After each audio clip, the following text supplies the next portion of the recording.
নমস্কার বন্ধুরা, আজকে আমি আপনাদের সাথে একটা স্মল ক্যাপ কোম্পানিকে নিয়ে আলোচনা করব, যেটা এখন কারেন্ট প্রাইস থেকে লাইফ টাইম হাই অবধি 74% এতে পয়সা বানানোর অপরচুনিটি আছে। আর এই ধরনের আরো অনেক কোম্পানি আছে যাদের বিজনেস ভালো, ফাইন্যান্সিয়াল ভালো, এবং যারা কারেন্ট প্রাইস থেকে লাইফ টাইম হাই অবধি যাদের এখন একটা ভালো পটেনশিয়াল গেইন আছে যেটাতে। তো এই ধরনের কোম্পানিগুলোকে নিয়ে আমি আগামী দিনে আরো ভিডিও আনতে চলেছি। এছাড়াও স্টক মার্কেটের বেসিক থেকে নিয়ে অ্যাডভান্স অবধি আমি আপনাদের সাথে কিছু ইম্পর্টেন্ট ভিডিও শেয়ার করব, যেটা একটা সিরিজ আমি আপনাদের সাথে শেয়ার করতে চাই। যদি আপনি এই ধরনের ইনভেস্টিং এর উপরে, স্টক মার্কেটের উপরে ইন্টারেস্ট হন, তাহলে চ্যানেলটাকে সাবস্ক্রাইব করে বেল আইকনটাকে প্রেস করে দেবেন। Thank you.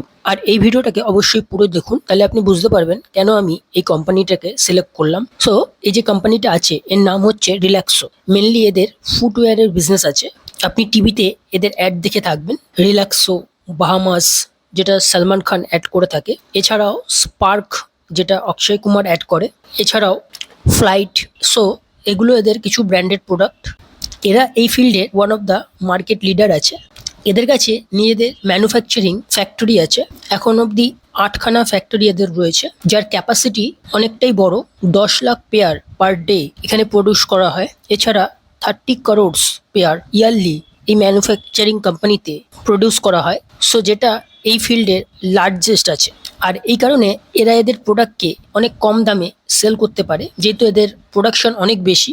আর এটা এদের ফিল্ডের বাকি যারা কম্পিটিটর, তাদের জন্য এটা খুব একটা চ্যালেঞ্জ হয়ে দাঁড়ায় এত কম দামে এই প্রোডাক্টটাকে সেল করা। তো এটা এদের কাছে একটা অ্যাডভান্টেজ আছে। রিসেন্টলি এরা এদের কেপেক্সকে বাড়িয়েছে, এদের ক্যাপাসিটিকে বাড়িয়েছে। 2023-এ 174 কোটি এরা কেপেক্স করেছিল। তার আগে 2022-এ 146 কোটি কেপেক্স করেছে। সো এরা এদের ক্যাপাসিটিকে এখন আরো ইনক্রিজ করছে। এদের কাছে একটা স্ট্রং ডিস্ট্রিবিউশন নেটওয়ার্ক আছে, যেটা এই ফিল্ডে সব থেকে বড়। 65,000 রিটেলার, 650 ডিস্ট্রিবিউটর। এছাড়াও অনলাইনেও এদের প্রেজেন্স আছে। যদি আপনি অ্যামাজন, ফ্লিপকার্টে গিয়ে সার্চ করেন, তো আপনি এদের প্রোডাক্ট অনলাইনেও কিনতে পারবেন, এদের প্রোডাক্ট আপনি দেখতে পারবেন। আর যেমন ভাবে ইন্ডিয়াতে পার ক্যাপিটা ইনকাম ধীরে ধীরে গ্রো করবে, লোকের ইনকাম বাড়বে, লোকের লাইফ স্ট্যান্ডার্ড চেঞ্জ হবে, লোক আরো ব্র্যান্ডেড আর প্রিমিয়াম প্রোডাক্ট কেনার উপর আগ্রহ দেখাবে, কিনবে, প্রিমিয়াম প্রোডাক্ট ইউজ করবে। তো এদেরও বিজনেস সেইভাবেই ধীরে ধীরে আরো ফিউচারে গ্রো করবে। ইন্ডিয়া এখন পপুলেশন হচ্ছে 144 কোটির মতো, যার ম্যাক্সিমাম মার্কেট শেয়ার এই ফিল্ডে আনঅর্গানাইজ প্লেয়ারদের কাছে আছে।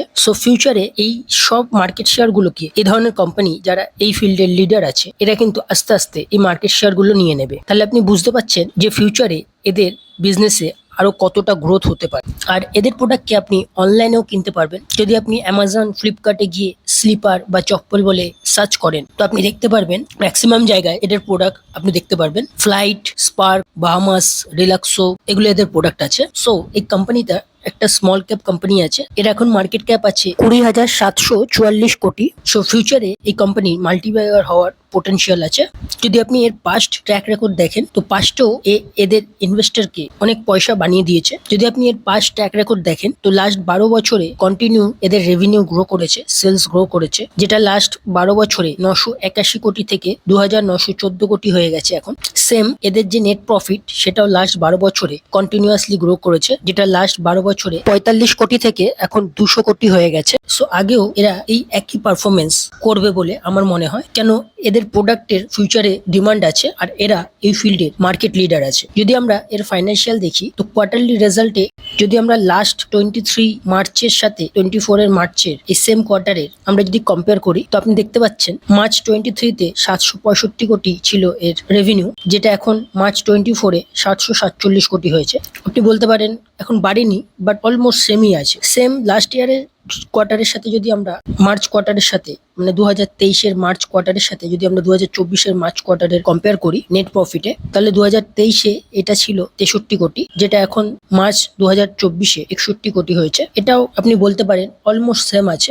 নেক্সট এর যদি আমরা প্রফিট অ্যান্ড লস স্টেটমেন্ট দেখি, তো লাস্ট 12 বছরে হাইয়েস্ট এভার রেভিনিউ আছে, যেটা 981 থেকে শুরু করে এখন 2,914 হয়ে গেছে, যেটা হাইয়েস্ট এভার রেভিনিউ আছে। সেম লাস্ট 12 ইয়ার্সে এর যে নেট প্রফিট আছে, সেটাও হাইয়েস্ট এভার আছে। নেক্সট যদি আমরা এর ব্যালেন্স শিট দেখি, তো এর কাছে এখন রিজার্ভে আছে 1976 কোটি টাকা। এটা অলমোস্ট একটা ডেট ফ্রি কোম্পানি। এর ডেট টু ইকুইটি রেশিও আছে 0.10। নেক্সট এর যে আরওসি আছে, সেটা আছে 13.6, একটু কম আছে, যেটা 15-এর ওপর হলে আমরা এটাকে ভালো বলে থাকি। বাট যদি আমরা এটাকে একটু লং টাইমে দেখি, তাহলে কিন্তু এর রেকর্ড ভালোই আছে, আরওসি ভালো আছে। যদি আপনি 3 বছরের টাইম ফ্রেমে টাইমে দেখেন তাহলে 14.5 আছে, 5 বছরে এটা আরো ভালো আছে 18.6, আর 10 বছরে আছে 23.4, যেটা লং টাইমে কিন্তু এর আরো খুবই ভালো আছে। নেক্সট যদি আমরা শেয়ার হোল্ডিং প্যাটার্ন দেখি তাহলে আপনি দেখতে পাচ্ছেন প্রমোটারের কাছে 71.27% স্টেক আছে। এটা কিন্তু একটা খুব ভালো সাইন। প্রমোটারের কাছে 71% স্টেক হওয়া মানে প্রমোটারের কতটা কনফিডেন্স আছে তার বিজনেস কে নিয়ে। সো এটা একটা ভালো সাইন। সেম এফআইআই এর কাছে আছে 3.32, ডিআইআই এর কাছে আছে 9.33, আর পাবলিকের কাছে আছে অনলি 16.07। মিনস 84% বিগ প্লেয়ারের কাছে আছে। আর আপনি যদি একটু ডিটেলস একটু ফলো করেন আপনি দেখতে পাচ্ছেন প্রমোটার কিন্তু লাস্ট 2022-এর ডিসেম্বর থেকে নিজের স্টেক ইনক্রিজ করেছে।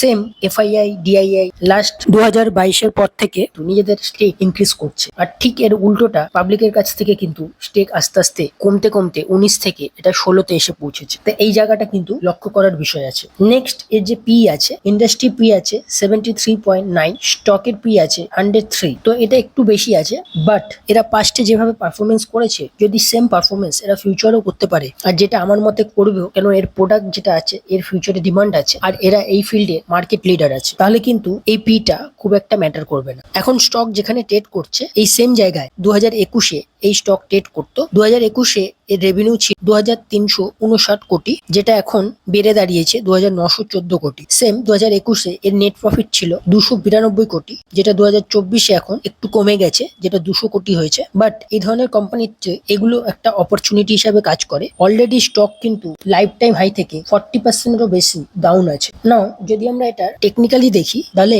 এই স্টক যেখানে রেজিস্ট্যান্স ছিল সেটা ব্রেকআউট করার পর এই সেম জায়গায় যেটা রেজিস্ট্যান্সের কাজ করছিল সেটা এখন সাপোর্টের কাজ করছে, যেখানে কিন্তু অলরেডি স্টক 3বার সাপোর্ট নিয়েছে। তো একটা বেস অলরেডি তৈরি হয়ে গেছে। এখন কারেন্ট প্রাইস থেকে লাইফ টাইম হাই অব্দি 74% পয়সা বানানোর অপরচুনিটি আছে। যদি এতে আমাদের 2 বছরও লেগে যায় আর ইভেন 3 বছরও লেগে যায় তাহলেও এটা একটা খুব ভালো রিটার্ন। মনে রাখবেন ডেটা বলছে ইন্ডিয়ান স্টক মার্কেটে 99% people over a 3 years time ফ্রেমে এফডির যে রিটার্ন 6 to 7% সেটাকেও বিট করতে পারে না। তা যদি আমরা 74% 3 বছরও পেয়ে যাই তাহলে কিন্তু এটা একটা খুবই ভালো রিটার্ন। অলসো রিমেম্বার স্টক যতই ভালো হোক একটা স্টকে কিন্তু আমাদের সব পয়সা কখনোই ইনভেস্ট করা উচিত না, আমাদের ডাইভার্সিফাই করা উচিত। একটা স্টকে আমরা আমাদের টোটাল ক্যাপিটালের 3 to 5% ম্যাক্সিমাম আমরা ইনভেস্ট করতে পারি, এর বেশি নয়। এর সাথে আমাদের এটাও মনে রাখতে হবে এটা স্টক মার্কেট, এফডি নয়। এই না যে স্টক এখন যেখানে আছে এখান থেকে উপরে চলে গেল, স্টক কিন্তু নিচেও আসতে পারে। তো সেই সময় আমাদের পেশেন্সের সাথে ডিসিপ্লিনের সাথে এটাকে হোল্ড করতে হবে। আমাদের ভয় পেয়ে লসে সেল করে দিলে কিন্তু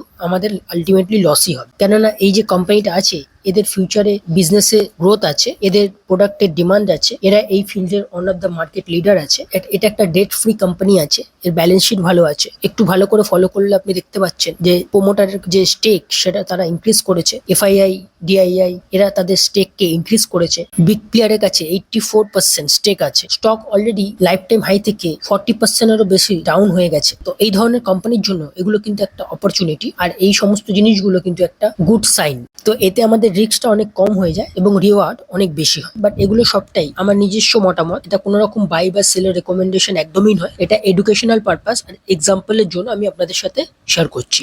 সো এই ধরনের আরো অনেক কোম্পানি এখন আছে যেগুলো বিজনেস ভালো আছে, ফাইন্যান্সিয়াল ভালো আছে, এবং যে কোম্পানিগুলো লাইফ টাইম হাই থেকে এখন অনেকটা নিচে ট্রেড করছে। তো এই ধরনের কোম্পানিগুলোকে নিয়ে আমি অলরেডি অনেকগুলো ভিডিও বানিয়েছি এবং আগামী দিনেও আমি এরকম আরো অনেকগুলো ভিডিও আপনাদের সাথে শেয়ার করতে চলেছি। এছাড়াও স্টক মার্কেটের বেসিক থেকে অ্যাডভান্স অব্দি আমি আপনাদের সাথে শেয়ার করব, যেটা রিয়েলিস্টিক আছে, যেটা রিটেল ট্রেডারদের স্টক মার্কেট থেকে সত্যিকারে পয়সা বানাতে হেল্প করবে। আমি কোনো রকম day trading, future and option নিয়ে আপনাদের সাথে শেয়ার করি না, কেন এতে রিস্ক হয় এবং এটা রিটেল ট্রেডারদের জন্য একদমই নয়। ডে ট্রেডিং করে বা ফিউচার অ্যান্ড অপশন করে পেনি স্টক ইনভেস্ট করে কখনো রিটেল ট্রেডাররা ধনী হতে পারবেন, আর ডেটা এটাই বলছে। আর এই জন্য ইন্ডিয়ান স্টক মার্কেটে 99% পিপল 3 ইয়ার্স টাইম ফ্রেমে 6 to 7%-ও অ্যানুয়ালি এফডির যে রিটার্ন সেটাকেও বিট করতে পারে না। তো এটা ডেটা বলছে, আমার কথা নয়। সো এই জায়গাগুলো বুঝতে হবে। তো যদি আপনি এতে ইন্টারেস্ট হন তাহলে চ্যানেলটাকে সাবস্ক্রাইব করে বেল আইকনটাকে প্রেস করে দেবেন। আর স্টক মার্কেটের ওপর আমার একটা ডিটেলস কোর্স আছে, যদি আপনি স্টক মার্কেটকে বিজনেসের মতো করে করতে চান আপনার কাজের সাথে সাথে, এবং আপনার